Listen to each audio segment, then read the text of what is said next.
Você abre esta porta com as chaves da fantasia. Do lado de lá está outra dimensão. Uma dimensão de sons, uma dimensão da visão, uma dimensão da mente. Você está atravessando um território de matéria e sombras, de coisas e ideias. Você acaba de entrar em Além da Imaginação.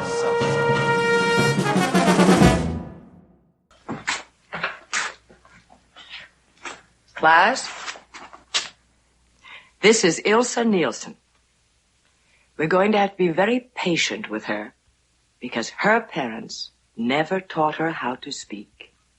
She doesn't understand one word of English, but we're going to help her learn, aren't we? Yes. We are going to work with her until she's exactly like everybody else. Aren't we, class? Yes, Miss Frank. Now, Ilsa, can you say your name, Ilsa?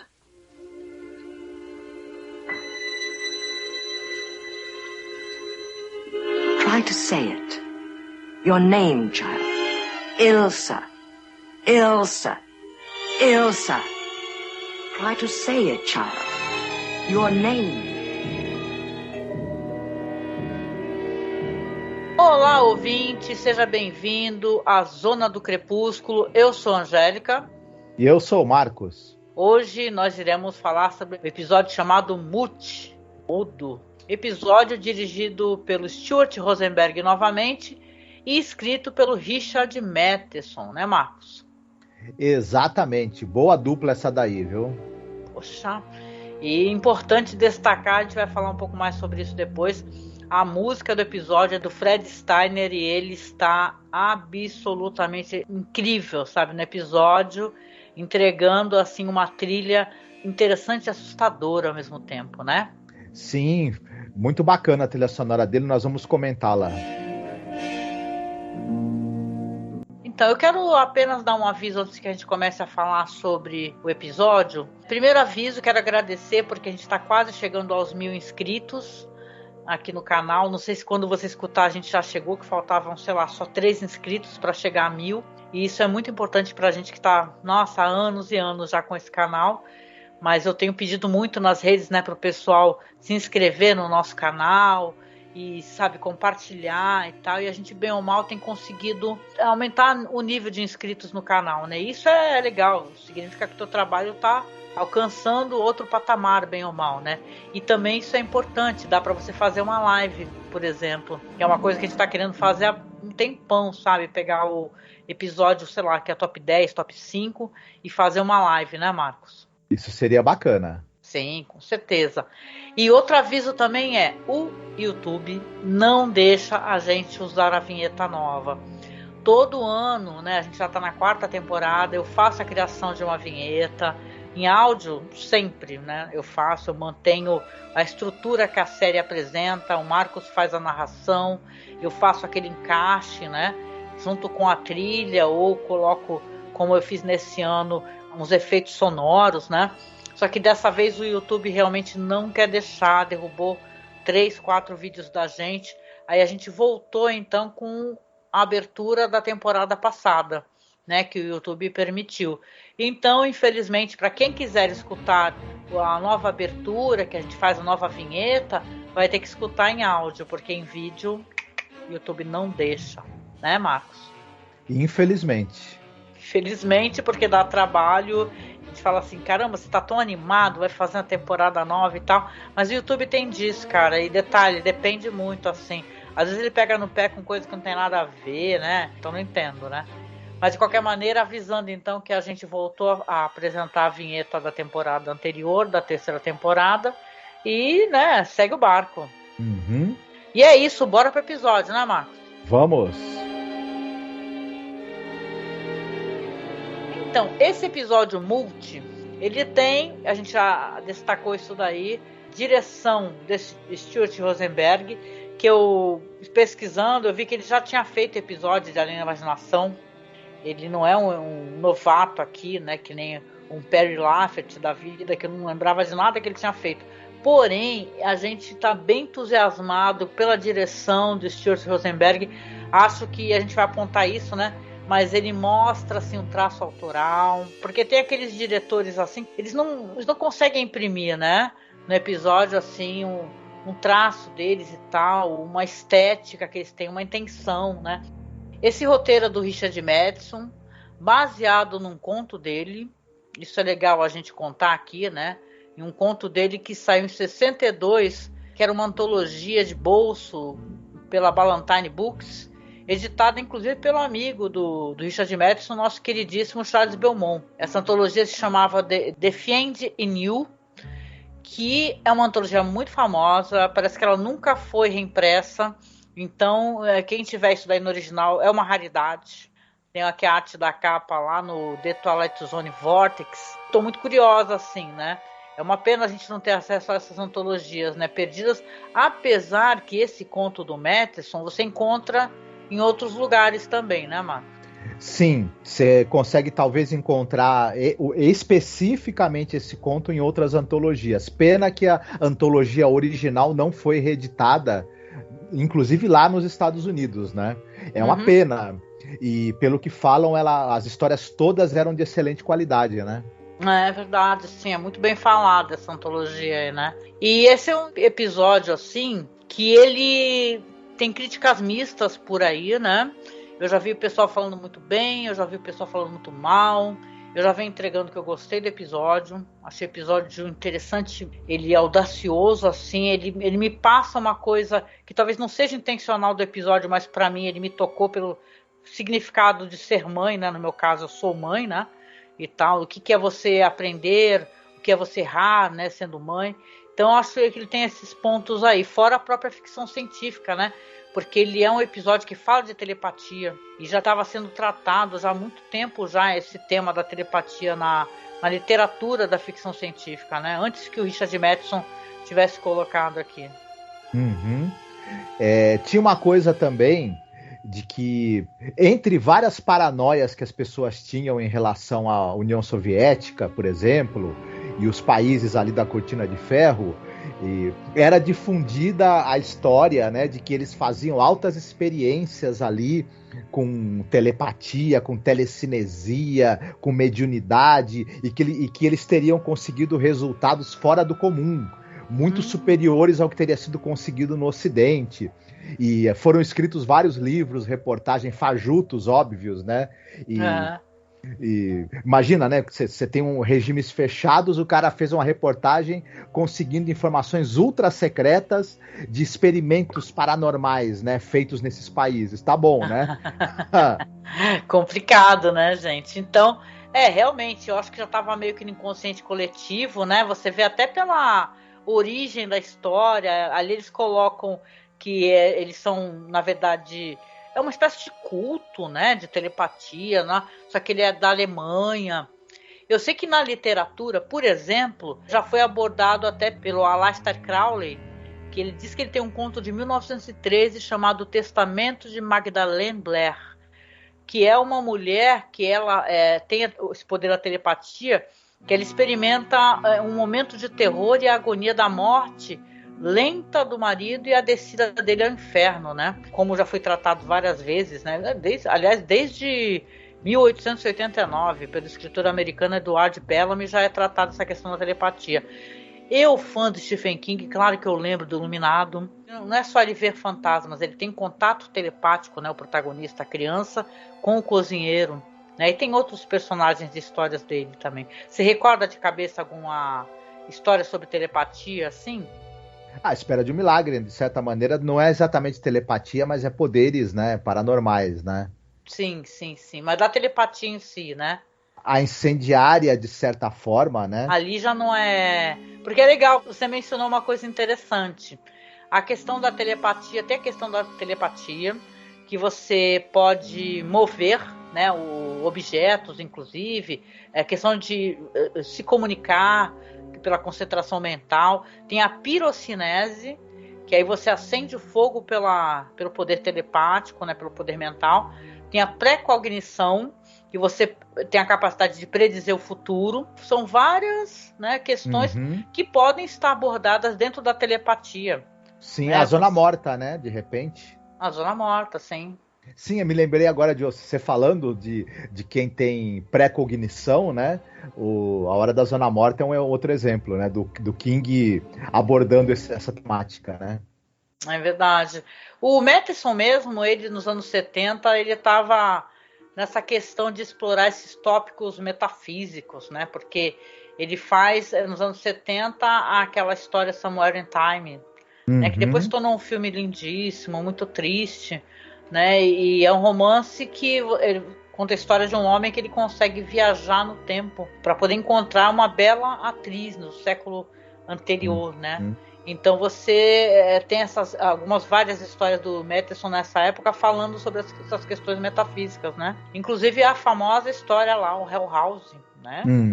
Que justamente é um grupo de médiuns sensitivos que vão entrar naquela casa Belasco, que é o Monte Everest das casas mal assombradas, né? O Matheson, ele transitava muito entre a ficção científica, mas também a fantasia e o horror, né? Ele foi muito prolífico como escritor e ele tinha uma produção bem variada, né? Enfim. Tem um personagem nessa história que quer se colocar dentro dessa questão de mediunidade sem entender que a outra personagem não é médium, e sim uma telepata, que são coisas diferentes, né? Você ser médium, você ser telepata. E a mediunidade tem muita relação com essa coisa da crença da sobrevivência da vida após a morte. Sobrenatural. O médium se comunica com espíritos, com as almas dos mortos e com outras entidades, enquanto que a telepatia é ondas cerebrais compartilhadas entre pessoas vivas, né? Sim. Enfim, deixa de lado um pouco essa coisa do além-morte, né? E, enfim, são duas abordagens diferentes, talvez até para o que poderia ser até o mesmo fenômeno, de repente, né? É verdade, né? O pessoal acha esse episódio meio anticlimático, né? Mas diz que até no conto do Richard Matheson é o mesmo final mesmo. A única coisa que ele muda pro roteiro do episódio é colocar uma personagem feminina. Porque no conto é um menino. Então ele troca e depois inclusive troca o gênero também. Em vez de ser uma filha, é um filho também que eles perderam, né? Mas a gente chega lá, a gente vai falar sobre algumas coisas que tem diferentes relacionadas ao conto. Mas a gente pode falar um pouco, por exemplo, eu sei que você gosta muito de falar sobre isso, dos atores em cena, né? Porque fora a menina, a Anne Gillian, né? Que faz a Ilse Nielsen, eu até acho engraçado o nome dela, Ilse Nielsen, né? Essa menina é incrível, maravilhosa, né? Arrebenta na atuação. Pra mim, ela vai sempre ser a Gale do Laboratório Submarino. Ela fazia a voz dessa personagem do Laboratório Submarino. Não do Laboratório Submarino, que depois da zoeira do Cartoon Network, da série original, né? Porque era um desenho sério, né? Muita gente só conhece essa versão que tinha o Guilherme Briggs, inclusive, que era uma sátira, né?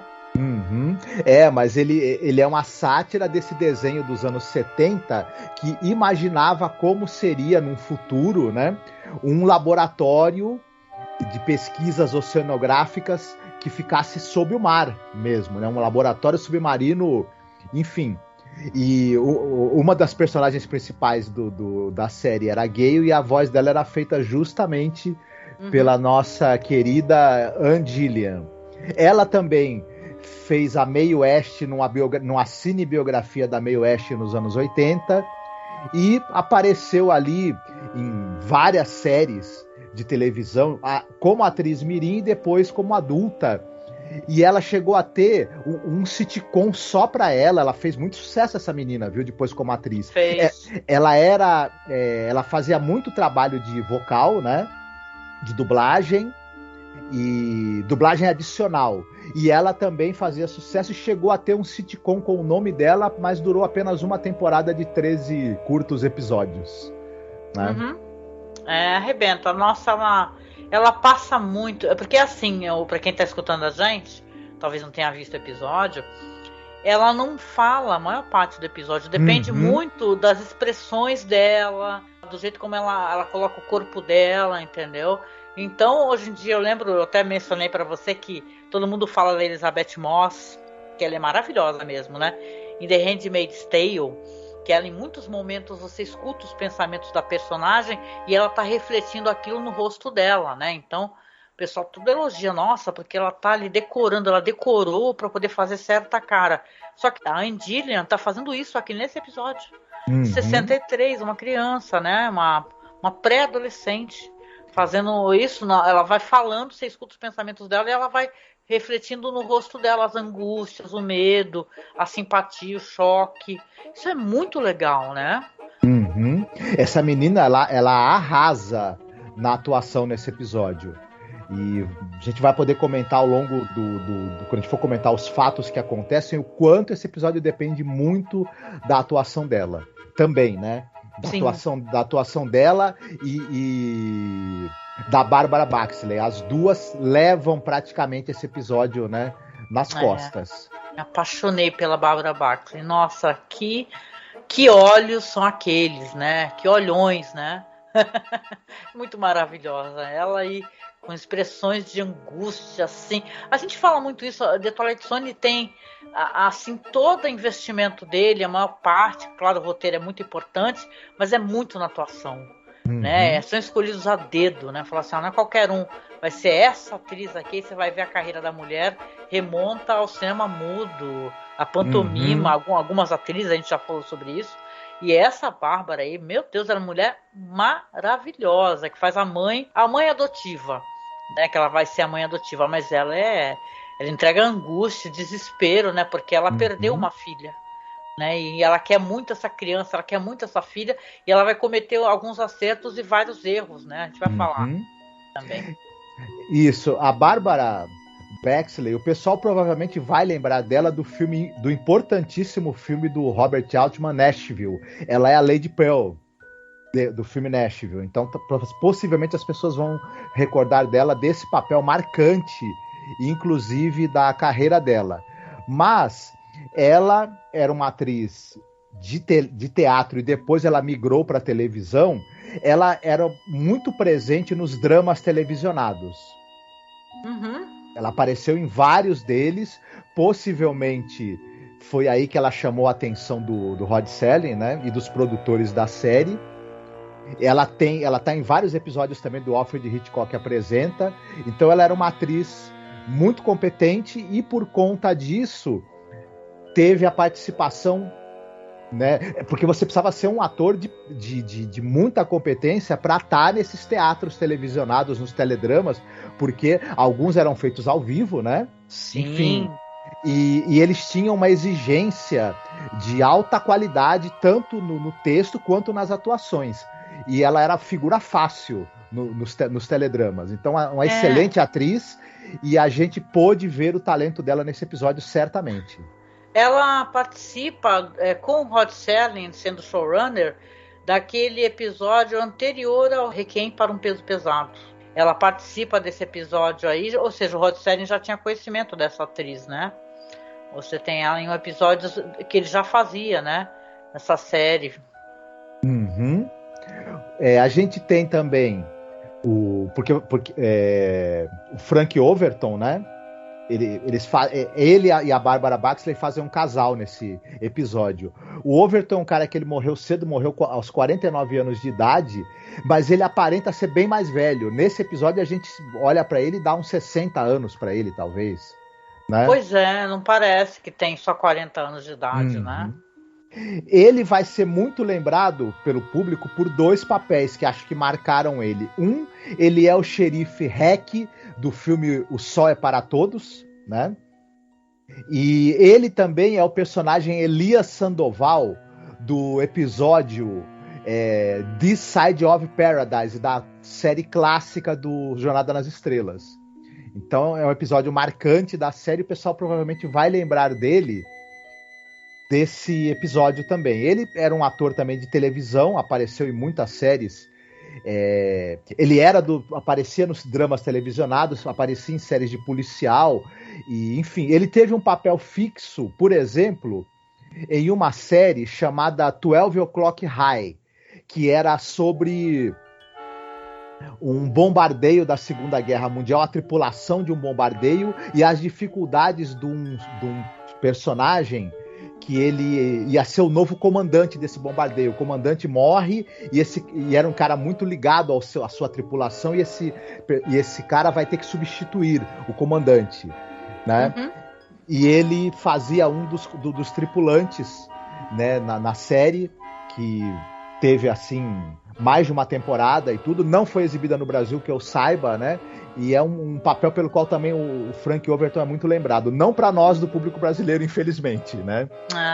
Mas para quem é fã de Além da Imaginação, e tem pessoas que são muito fãs desse episódio, ele faz o pai daquele personagem do Gig Young no Walking Distance. Sim. Que é um episódio da primeira temporada, um episódio lindo. A gente gravou com o Alexandre. Uhum. E eu lembro que o filho volta, encontra ele mesmo, sendo uma criança na infância dele, porque ele é um homem muito frustrado, muito cansado, e ele encontra o pai que fala pra ele tentar viver a vida. Sabe, isso é muito lindo. Eu lembro que o personagem do pai é muito tocante. O pai reconhecendo Sim. naquele homem adulto o filho, que ainda é uma criança, né, que tá brincando, né, e tal, e reconhece e fala pra ele: filho, vive a tua vida. Entendeu? Não tenta voltar para o passado, essa época já passou. Então eu lembro com muito afeto assim do personagem dele no Walking Distance. Uhum. A gente tem também nesse episódio a professora que é vivida pela Irene Daly, e ela era uma figura, ela fazia figuras meio vilanescas assim na televisão. Ela tem esse porte, né, e esse jeito intimidante que ela tem, acabou fazendo com que ela fizesse muito esse tipo de personagem. O pessoal deve lembrar dela. Possivelmente ela era a Sâmia do filme Cada Um Vive Como Quer, e ela é a tia Helena do filme Horror em Amityville. Olha, caramba! Né? E tudo. Ela também é muito lembrada pelo público americano porque ela fez uma novela, né? Assim, já antes dela largar a atuação, ela fez uma novela chamada Another World, que eu não assisti, não foi exibida no Brasil. Enfim. Pois é, aqui ela faz uma personagem bem triste, a personagem dela é bem vilã mesmo, vilanesca. Tentam depois colocar assim uma certa substância no personagem dela, né? Mas é bem intimidante assim para a criança, né? Sim, a gente tem o casal de pais da Ilse, que é vivida pelo Robert Boone e a Claudia Breyer, mas eles têm uma participação bastante pequena, né? Sim. E depois a gente também pode destacar o casal de alemães amigos deles, que mais perto do final do episódio vão ter uma participação mais marcante, e é vivida pelo Oscar Bereg Jr. Nós já falamos bastante dele no episódio Death's Head Revisited, por exemplo, né? Temos aí uma radiografia da carreira dele. Sim. E também a gente tem a participação da atriz Eva. O sobrenome dela é difícil, viu? De pronunciar. Zoreni. Zoreni, que faz a Frau Maria Werner. Sim, ela é uma atriz austro-húngara, né? E ela aparece creditada no episódio como Eva Soreni. Uhum, isso. E ela era uma pessoa que ela fez filmes na Hungria, depois ela foi para os Estados Unidos, mas atuou sobretudo na televisão. Né? Certo, exatamente. Você citou a música do episódio, nós vamos comentar sobre ela. Então, vale a pena... É o Fred Steiner, né? Uhum. Vale a pena a gente citar o seguinte. Esse cara, ele fez música para Jornada nas Estrelas, por exemplo. Ele é o principal compositor, tanto do tema, quanto dos temas musicais ao longo da série Perry Mason, por exemplo. E ele também participou com músicas e temas adicionais em, sei lá, 40 episódios da série Além da Imaginação. Não é apenas esse episódio em que ele participa, ele participa de vários episódios da série.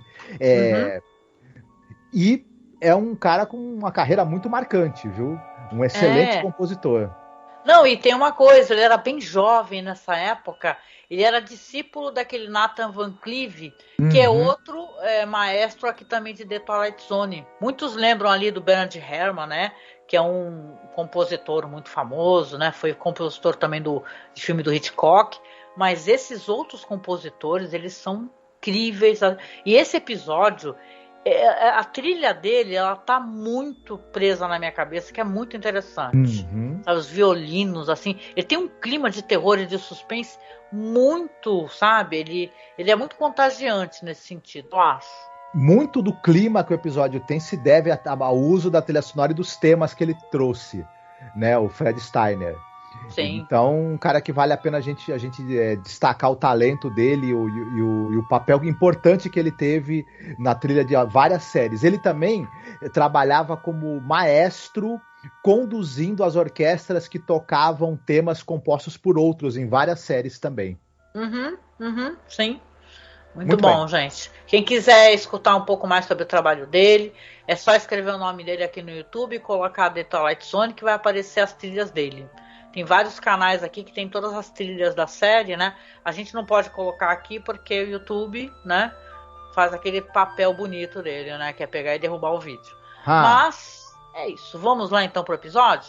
Sim. Dessa vez você que faz a sinopse, né? Certo. Esse episódio trata do seguinte: você tem 4 casais alemães, aliás, eles estão na Alemanha, né? E eles resolvem fazer um pacto em que eles vão fazer uma determinada experiência. Eles vão privar os filhos da fala, né, de desenvolver a linguagem, para que essas crianças possam, através de uma série de experimentos, desenvolver poderes telepáticos, né? Um desses casais vai morar com a filha nos Estados Unidos. Em um determinado momento vai acontecer um incêndio na casa desse casal, eles dois vão morrer, mas a filha, que é a Ilse, ela se salva.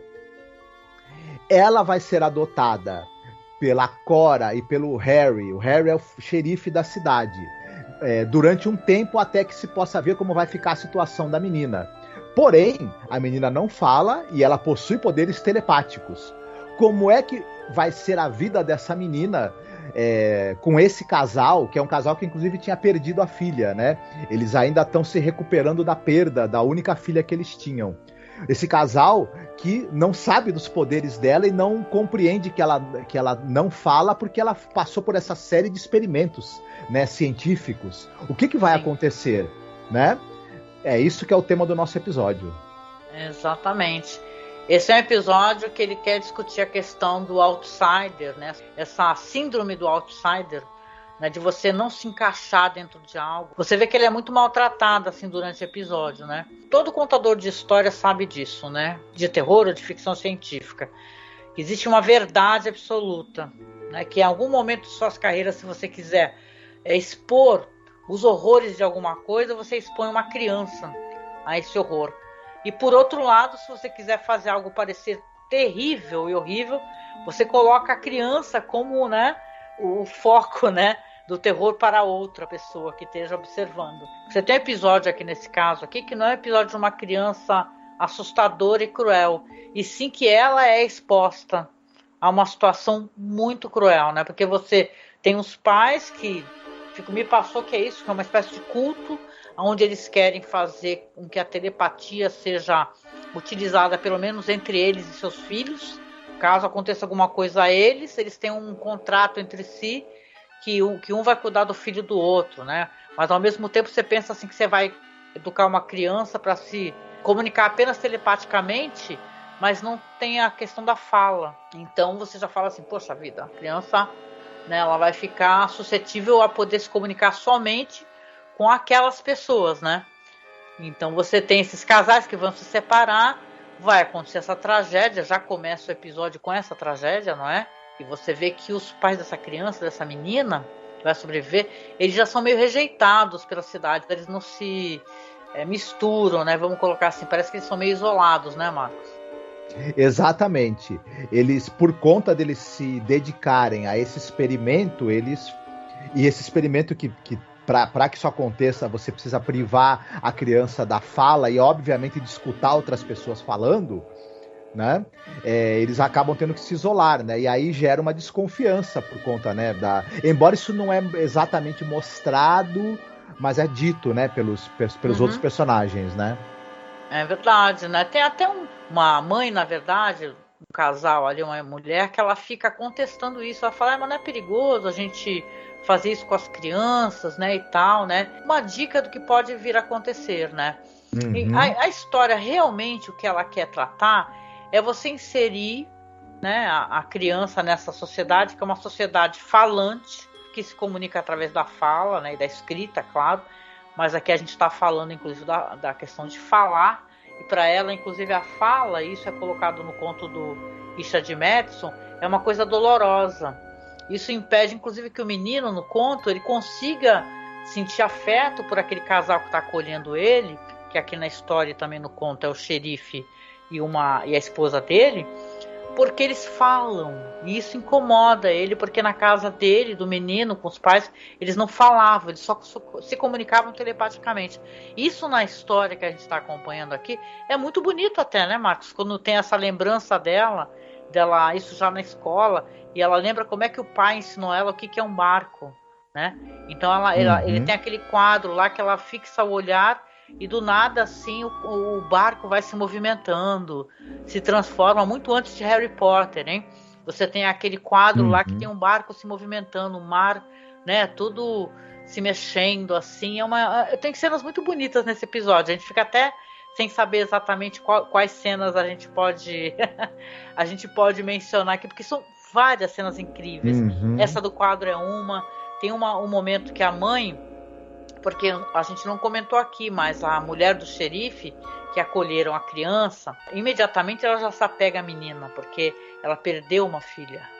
Então ela está naquele luto, ela é uma mãe lutada, entendeu? Está sofrendo muito, tanto quando eles deitam a Ilse no quarto, é um quarto de criança todo montado, com boneca, com decoração, com tudo. Então você vê que aquela perda, ainda por cima, é uma perda meio recente, né?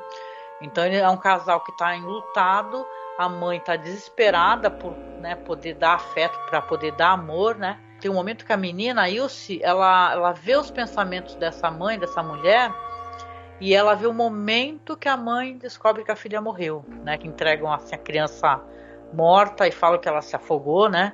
E ela grita, né? E aqui ela olha com aquele olhar, aperta o olho, assim, você vê que ela tá entendendo o que aconteceu, tanto que a mãe se vira e fala, parece que você entendeu, né? Elas têm uma comunicação mental, de certa maneira, né?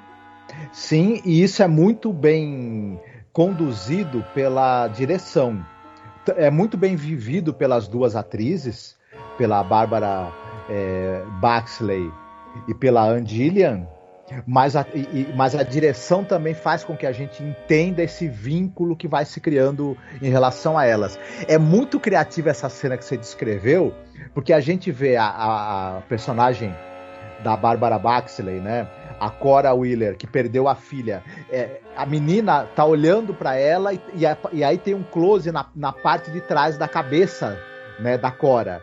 Nesse momento aparece uma imagem como se fosse as lembranças que a Cora tem do dia em que vieram avisá-la que a filha dela faleceu e trouxeram o corpo da filha para ela. E a menina visualiza isso, essa imagem sobreposta à imagem da parte de trás da cabeça da Cora. Isso é muito criativo, visualmente falando, é simples, mas é muito eficiente. E sim. Sempre que você está tendo, as duas tão próximas, as duas estão interagindo, você vê como o diretor é inteligente, como ele aproxima a câmera das duas para dar essa sensação de vínculo, de proximidade que está se formando. Apesar da menina se ver às vezes invadida por esses sentimentos dessa mãe, né? Mas a gente tem uma sensação que a própria direção vai ajudando a construir de um vínculo, que uma está começando a entender os sentimentos e os dramas da outra e vai gerando um vínculo entre elas e uma vontade da Cora de proteger e amar essa menina e uma vontade dessa menina também, o desejo dela de poder ter acesso a esse tipo de amor e proteção, né? É verdade que esse personagem da Cora, ele acaba, né, agindo de maneira intempestiva em alguns momentos, né? Mas isso a gente entende que é para tentar manter a Ilse ao lado dela e proteger a menina, né? Sim. E eu acho que quando isso acontece, esse vínculo foi construído ao longo do episódio, bem construído e bem conduzido. Então, eu até vi críticas dizendo que... criticando, né? Até meio que ridicularizando os excessos dessa personagem da Cora, mas eu acho que isso tudo é construído ao longo do episódio e de maneira bem sólida, e a gente acaba entendendo as razões dela, né? Pelo menos foi a impressão que me deu. Não, eu concordo contigo. Eu gosto como a câmera, ela valoriza a atuação desses atores. Porque você tem a Cora, a atuação dela, a dor dela, você sente a dor. Né? Você fala assim, essa atriz é uma atriz, gente, ela tem grandes olhos, né? E eu acho que ela tem muita presença, assim, ela se sente realmente que ela tá muito angustiada, quando ela tá feliz, ou quando ela tá desesperada, ela passa muito bem os sentimentos. Como o pai também passa uma espécie de constrangimento mediante a situação toda, é uma personagem um pouco mais duro nessa história, né? O xerife, né? O cara que tem que fazer valer a lei, né? Nessa época não tem uma assistente social, até me perguntei isso, né? Deveria ter uma assistente social que iria resolver o que fazer com essa criança. Ela vai acabar parando então na casa do xerife com a esposa dele. Mas eu gosto como tem essa preocupação de você mostrar o que o personagem está sentindo, isso não ser uma coisa piegas, entendeu? Patética, eu não a acho patética de jeito nenhum, porque a dor dela, a dor da mãe que perdeu um filho, é uma dor terrível, indescritível, né? Ilse, a menina, ela tá num processo de muita desorientação e muito medo, né? Se você somar a perda dos pais num evento traumático que foi o incêndio, depois ela tem essa coisa que ela se comunica por telepatia, mas as outras pessoas não se comunicam assim, falam e ela não fala. Então ela tá... E é interessante como tem várias imagens que focalizam a desorientação, quando ela tá muito desorientada, e a câmera ela fica torta. Isso é muito bom, né? Isso é muito bom, muito inventivo. Para mostrar a desorientação, né? Muito bom. Quando a personagem da Ilse ela está com dificuldade de se comunicar com as outras pessoas, até com as outras crianças, e está se sentindo intimidada, a câmera focaliza de baixo para cima, para as pessoas parecerem maiores, ameaçadoras. Você tem muitos closes meio perturbadores, como você tinha no expressionismo alemão, inclusive no filme noir. Aquele negócio da cidade, né? Quando ela foge, né? Que ela vê que a Cora queimou as cartas, né? E ela vê a cidade é toda caótica, ela é quase atropelada, né? Sim. E aí a gente chega nesse personagem da Irene, da Miss Frank, que é vivido pela Irene Daly, que é essa professora que tem uma atitude desde o início bastante autoritária e intimidante, né? Pra cima da Ilse. A gente no começo estranha, pensa, nossa, que mulher mais dura, mais autoritária. Por que ela, né, tá tratando a menina desse... A gente imaginaria que, por a menina ter problemas, né, não fala, foi privada da companhia de outras crianças possivelmente, né, ela teria que ser tratada com mais tato, com mais carinho. A gente vai entender que essa personagem passou por um experimento parecido com a Ilse quando era criança, né? O pai dela queria fazer experiências para despertar mediunidade nela. E ela passou por um processo também de privação da companhia de outras crianças para servir de cobaia também para esse tipo de experiência. Ela acredita, a Miss Frank, que uma atitude assim, traumática, que ela confrontando a menina a ponto de deixá-la traumatizada, vai fazer com que o fruto desse experimento que a menina sofreu seja desligado, digamos assim, né? E ela possa voltar para a normalidade. E ela quer trazer essa menina para a normalidade a qualquer custo, mesmo, como você mesma falou, levando ela a constrangimento e a trauma. Então é uma personagem que tem um caráter vilanesco. A gente entende as motivações dela. Tem um momento em que ela até quando vai falar sobre o que aconteceu com ela começa a chorar e tudo, né? A gente entende que ela tá debaixo de... quando ela encontra a Ilse, sentimentos muito dolorosos e terríveis se afloram nela. O que não justifica também ela querer fazer uma terapia de choque com a menina, como ela tá tentando, né?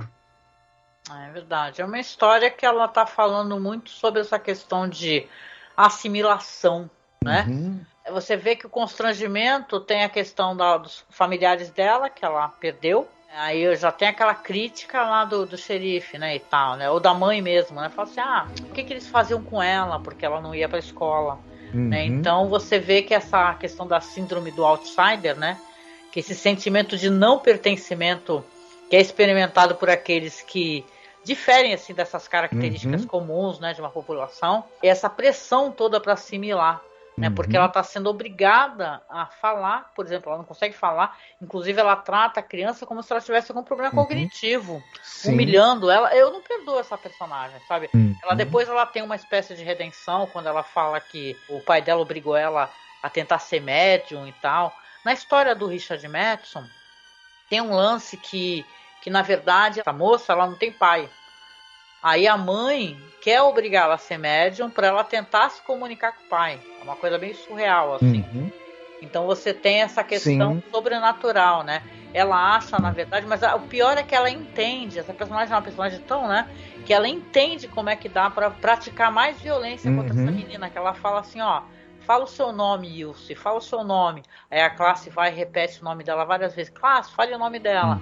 Aí tem um momento quando ela fala assim, eu sei qual é o seu problema, eu sei o que você está tentando fazer, mas eu vou te obrigar a você falar e tal, né? Aí quando ela manda a menina falar, você vê que passou um tempo e tudo, fala assim, olha, classe inteira, faz favor, todo mundo fica pensando no nome dela, porque ela sacou, entendeu? Que quando pensa, ela sente, entendeu? Então ela se comunicou por pensamentos, né? Então você vê que essa personagem ela é terrível, né? E esses pais colocaram ela na escola, né? Eles já estavam no processo de adoção dela, porque mandaram a carta, né? Encontraram as cartas, né? Parece, desses outros amigos em outra região da Europa, né?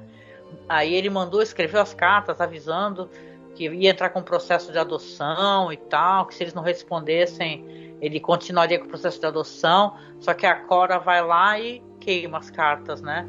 E aí eles não ficam sabendo, eles vão aparecer depois, mais pro final da história. Mas você vê o quanto eles também vão, eu acho, na minha opinião, eles também vão errando, né? Mesmo essa sendo uma história dos anos 60, você vê que se essa menina passou por um trauma, que eles pensam inclusive que ela tá em choque, né? Porque ela não fala, eles vão pegar e vão colocar essa criança numa escola para ela poder se integrar de alguma maneira, sendo que talvez ela precisasse de algum tempo, né? Ou de mais tempo, para que ela pudesse tentar se adaptar, né? Não dá para tu jogar. É tu pegar uma criança assim que tem, ela é atípica, né? E você jogar no pior meio possível, que é a escola, que é justamente o local onde essas crianças diferentes assim são tratadas com muitíssima crueldade, né? Então essa é uma história que você fica refletindo assim na atitude desses pais, pseudo-pais, na verdade, porque eles querem ser pais da Ilse, sem querer tirar a importância da carreira, né, do professor. Sim, eu tenho algumas considerações a fazer em relação a isso, mas antes, eu acho que é importante também a gente tocar num ponto e num paralelo. O que acontece com essa menina, né? Ela é privada da companhia, né, de outras pessoas e de outras crianças para se fazer um experimento, e isso me fez pensar muito num tema atual que é o tal do homeschooling, né? Sim. Os pais que acreditam de maneira absolutamente equivocada de que a escola é uma má influência para os seus filhos. Por quê? Normalmente isso é motivado por fanatismo religioso, né, para começar, e por uma ideia deturpada da sociedade que essas pessoas têm. Essas pessoas querem privar seus filhos elas acreditam que o mundo tá degenerado. Mas a pandemia acabou com isso, cara. O que tem de pessoa que ficava defendendo essa ideia de homeschooling aí por causa de questão religiosa, falava que era contra a ideologia de gênero que se ensinava na escola e tal, comunismo, no final queria empurrar os filhos de qualquer maneira, entendeu? Mas eu concordo demais contigo, porque quando eu falei sobre a questão escolar aqui, só para deixar claro, não é detonando a escola, né? E sim porque todo mundo tem dentro da sua vivência, por mais importante que seja essa questão de você entender que a escola é um ambiente plural mesmo, de pessoas diferentes e tal, mas o quanto crianças, por exemplo, são muito cruéis, né? E tal. Eu lembro de vários episódios da minha infância na escola absolutamente terríveis e tal. E eu sou de outra época ainda por cima, porque eu tenho 50 anos, então a gente era da época power mesmo, entendeu? Complicadíssima de escolar. Mas, assim, nessa questão aqui, é que não é bem colocada a questão temporal. Mas eu acho que eles deveriam ter ficado um pouco mais de tempo com a menina, entendeu? Eles colocam a professora, talvez seja um problema de roteiro, colocar a professora como uma vilã nesse nível, entendeu? Também eu acho que é complicado, né? Mas ela é realmente uma vilã dentro dessa história aqui, né? Sim. E eu também, eu faço uma leitura também, crítica um pouco do... É que a gente não falou como é que termina, mas... Não. Eu quero, quando a gente falar, eu vou entrar nisso que você está falando e vou fazer uma reflexão em cima também do como o episódio é resolvido, que para mim me incomodou algumas questões que eu também queria colocar. Então mas... faz assim, para a gente poder comentar, e porque a gente já está acelerado aqui no tempo, você fala como é que termina o episódio, então, pra gente. Eles acabam conseguindo entrar em contato com um daqueles 4 casais, né? E que, na verdade, como você mesma falou, eles tinham feito um pacto que, caso acontecesse alguma coisa, uns cuidariam dos outros e dos filhos dos outros, inclusive, né? Então eles conseguem entrar em contato com o casal Werner e eles vêm até os Estados Unidos para levar a menina embora, a Ilse.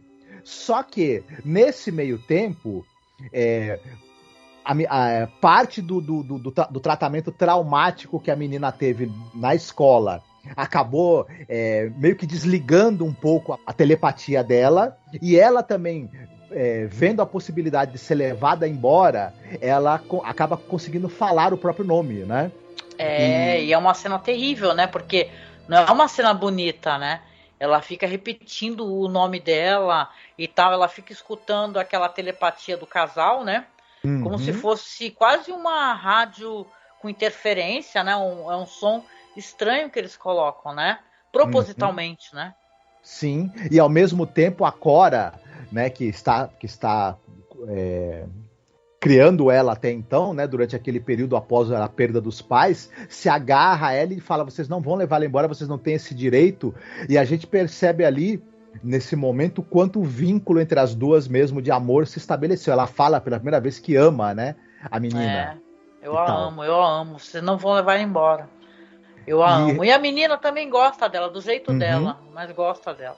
Isso. O casal, Werner, realmente desiste de levar a menina embora, né? Eles acabam mentindo pro pai, porque foi concedido a eles, pelos pais da menina, o direito legal de levá-la embora. Só que eles falam: não, a gente não tem nenhum direito legal de reclamar a guarda dela, fica com vocês, tal. É como se ela tivesse, sei lá, estragaram, né, as capacidades dela telepáticas e também não interessasse mais, meio que deixa essa impressão, né? Isso. Mas a Frau Werner, ela fala pro marido, né? Fala: olha, ela agora tem uma coisa que é muito melhor e muito mais importante do que telepatia, ela tem amor, né? E aí a gente meio que encerra aí o episódio dessa maneira, mas pra mim... Nossa, e tem outra coisa. Aí eles começam, aí vai ter uma conversa entre esse personagem aí, que é o Oscar Bereg e essa atriz. Aí ela vai começar a falar: mas os pais dela não ligavam pra ela, não amavam muito ela, só usavam ela como experimento. Eu acho isso meio esquisito também, né? É meio estranho. Assim, eles que estão falando, não mostrou para o espectador o pai em nenhum momento tratando mal, só mostra ele treinando ela. Fala assim: mas eles não gostavam muito dela, agora ela vai ter amor, né? Então é meio... Aí vem 2 problemas para mim, porque esse episódio ele fala sobre alienação. Ele fala sobre pessoa que ela tem alguma característica que faz com que ela não consiga se integrar com os outros, mas é uma característica que torna ela também excepcional, né, extraordinária por algum motivo. Ela tem algo...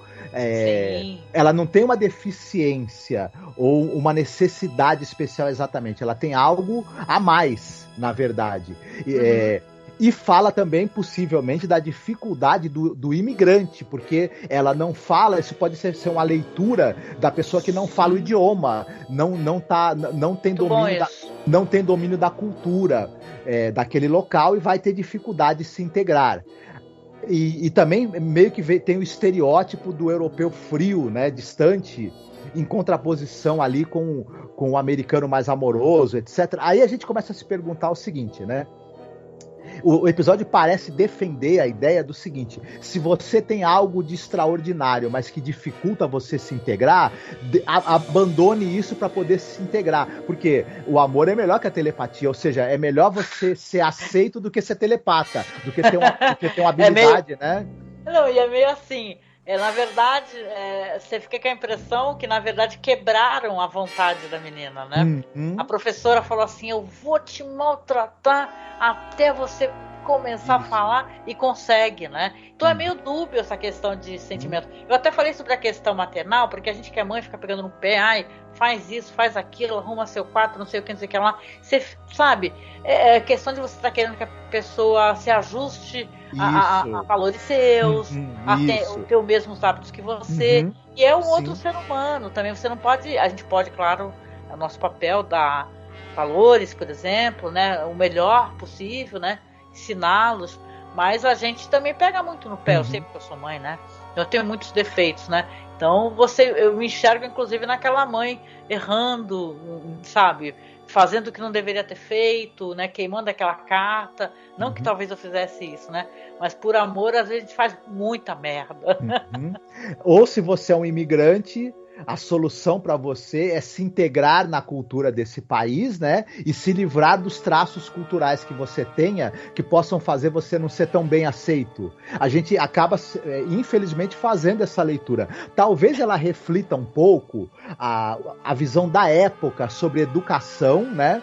Ou seja, se a criança tem alguma coisa, algum diferencial que faz ela não se adaptar bem, vamos eliminar esse diferencial. E a mesma coisa em relação com a aculturação também, né? Do ela estrangeiro. Preconceitos, né? Esse episódio reflete preconceitos que eram preconceitos que até hoje ainda existem aí, são problemáticos, né, e tal, né? Então você vê que o episódio é um episódio que eu gostei bastante, assim. Eu entendo que a conclusão dele, por essas questões terem sido deixadas meio dúbias, né? Você fala assim, por que essa menina tá feliz se ela foi obrigada a deixar de ser uma telepata, né? Você fica quase querendo uma continuação onde ela se transforma numa telepata tão poderosa que ela explode cabeças, por exemplo. Pois é, eu também fiquei... teria gostado que tivesse ido para esse lado também. Mas, fora isso, é um episódio que tem bons diálogos, ele é bem escrito, ele depende que você entenda os vínculos emocionais que vão ser criados na interação entre os personagens, e a direção faz isso muito bem. E a trilha sonora contribui muito para criar um clima ali de apreensão o tempo todo que a gente sente, né? Então, ele, enquanto narrativamente, ele é muito bem sucedido, né? A gente pode questionar alguns conceitos que estão ali, que talvez não envelheceram bem, né? Mas eu gostei do episódio, assim, eu acho que até ele se destaca aí dentro dessa temporada, né? Se destaca. Eu gostei muito do episódio, gente. Eu entendo todas essas questões aí que a gente colocou, que são problemáticas dentro do roteiro, mas eu gostei muito do episódio. É impossível não gostar. Ele tem uma música excelente, atuações incríveis, sabe? Quando chega no final, na verdade, você quer mais. Você fala, caramba, a história acabou aí. Peraí, eu quero ver o que vai acontecer com essa menina, com essa mãe, né? Será que ela vai se vingar dessa mãe que queimou a carta em algum momento? É bem assim, né? No final de contas, é um episódio que ele, esteticamente, ele é muito legal, assim, é um episódio bom da série, né? Sei que tem gente que fica pegando essa quarta temporada e falando, que temporada horrível, não vale a pena ver. A gente vem provando que vale a pena assistir, sim. Tem um ou outro episódio que é meio morno, assim, ou que falha, alcançar o objetivo, mas eu acho que, por exemplo, He's Alive e logo em seguida aqui o Mute são sensacionais. Sim, e esse episódio se encaixa bem no formato de 1 hora. Eu não senti barriga, não senti... Ele flui muitíssimo bem. Aliás, até a gente sente falta talvez até de mais tempo ainda para aprofundar certas questões, inclusive. Eu quero assistir o longa A Vingança de Ilse Nielsen. Né, que é o nome dela. A gente estava se divertindo aqui com o nome dela, Ilse Nielsen. Um espirro, né? Saúde. Ai, gente, mas é isso. Mudo foi um episódio legal, o 5º episódio dessa temporada. E vamos lá então para a parte de recomendações, podemos? Sim, eu vou recomendar um filme que fala de uma criança adotada também, com poderes paranormais e com dificuldades de convivência e que tem que enfrentar uma figura tirânica na escola. Olha só, parece praticamente a sinopse desse episódio, né? Mas eu tô me referindo ao filme Matilda. Que é muito fofo. Uhum. É baseado no livro que também é muito bacana do Roald Dahl, né? E, enfim, é um filme delicioso. Eu gosto bastante dele. Eu acho que é uma das boas adaptações que tem de livros do Roald Dahl, né? O filme tem uma atriz mirim aí, a Mara Wilson, como Matilda, que ela é excelente. Enfim, muita gente já viu, é um filme bem conhecido, passou muito na televisão, inclusive. Quem ainda não viu e quiser assistir um desses filmes que ele a princípio é para criança, mas o adulto assiste, se diverte e se encanta, tá aí uma boa pedida. É verdade, é um filme que tá sempre passando na TNT, né? É muito legal, e o Danny DeVito tá ótimo nesse filme aí. Aliás, eu acho que é a direção do Danny DeVito, né? Boa recomendação. Só isso ou mais alguma coisa? Por hoje, sim. E a senhorita vai recomendar exatamente? Eu vou chovendo molhado. Eu podia recomendar, por exemplo, De Volta ao Planeta dos Macacos, de 1970, que tem o James Franciscus, o Roger McDowell, o Joaquin Hunter, que tem o Charlton Heston explodindo no filme, né, e tal, que tem uns telepatas que são adoradores de uma bomba atômica, né. É um filme cheio de problemas assim, mas é muito divertido, eu gosto bastante desse filme. Mas eu vou recomendar mesmo, é um filme do Cronenberg, gente. Eu vou chovendo molhado e recomendar Scanners. O subtítulo é Scanners, sua cabeça pode explodir, não é? Poder que eu sempre quis ter, né? Porque toda vez que eu brinco na internet e falo, olha, se eu tivesse o poder ali de Scanners, eu ia explodir cabeça, né? E tem uma cena super polêmica no filme, de cabeça explodindo mesmo, assim, o pessoal faz frame a frame, assim, uns gifs, né, o pessoal mais sanguinário, né, os corações sangrentos, né, mas é um filme que ele vai falar justamente de uma empresa que ela fica tentando arrumar esses médiums, né, que tem poderes telepáticos, telecinéticos, né, a Consec, que ela quer utilizar como arma, né, e o filme é um filme super interessante, é uma trama muito legal, um filme do Cronenberg, assim, numa fase dele maravilhosa, né? O Michael Ironside explode a cabeça dos outros, então é um filmaço, tem tudo quanto é lugar para assistir facilmente. E o Cronenberg, ele é um gênio, assim, né?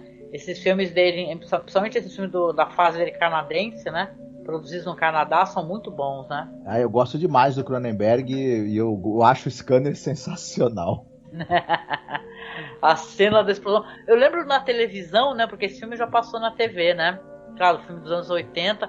O pessoal tirava essa cena da explosão da cabeça, né? O pessoal tirava, cortava, porque falava, nossa, né? E é uma cena icônica mesmo, né? É muito bem feita, assim. Chegando aos finalmente, aqui demoramos um pouquinho, porque o episódio é legal. Quando o episódio é legal, a gente fala mesmo, né? Acaba buscando referência, tentando colocar lado a lado com outras produções, né?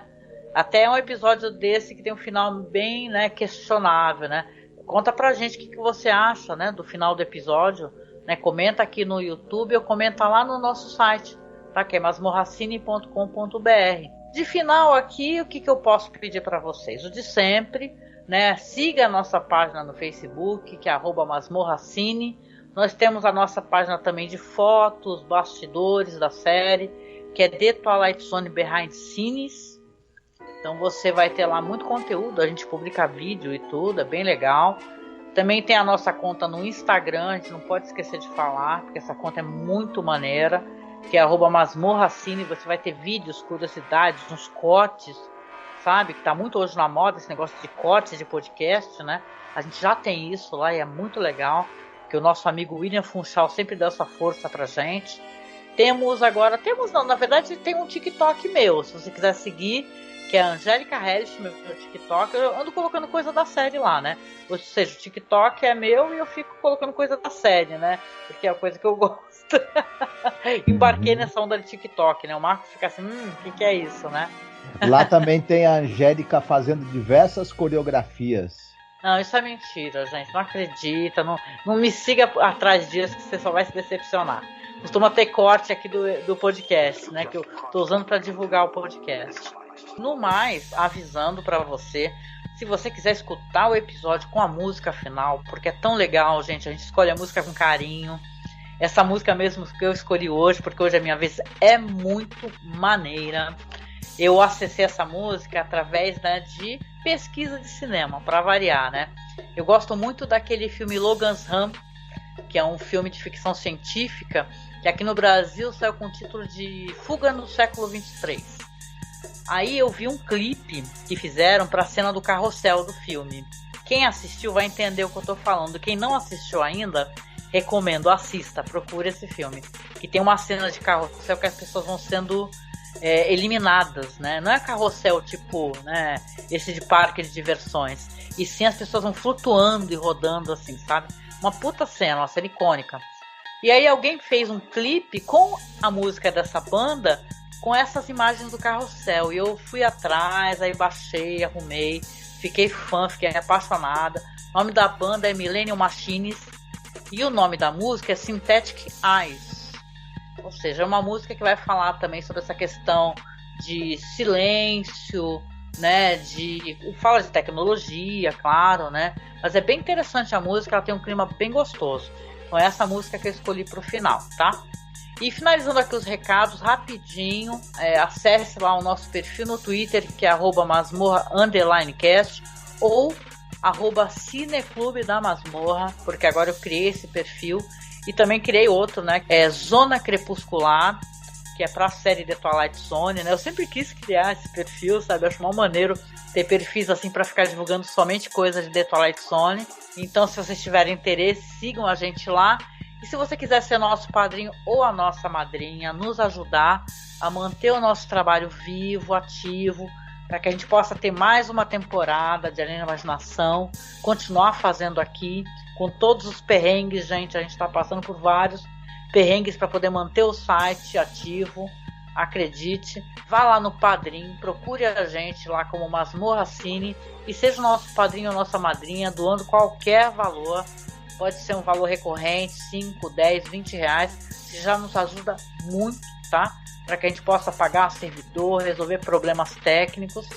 Você vem com a gente aqui, saindo da Zona do Crepúsculo, curtindo esse som maravilhoso aqui. E a gente se encontra no próximo episódio da série Além da Imaginação. Fiquem bem, se cuidem e não deixem ninguém ler os pensamentos de vocês, hein? Sim, um beijo. Tchau, tchau. Tchau.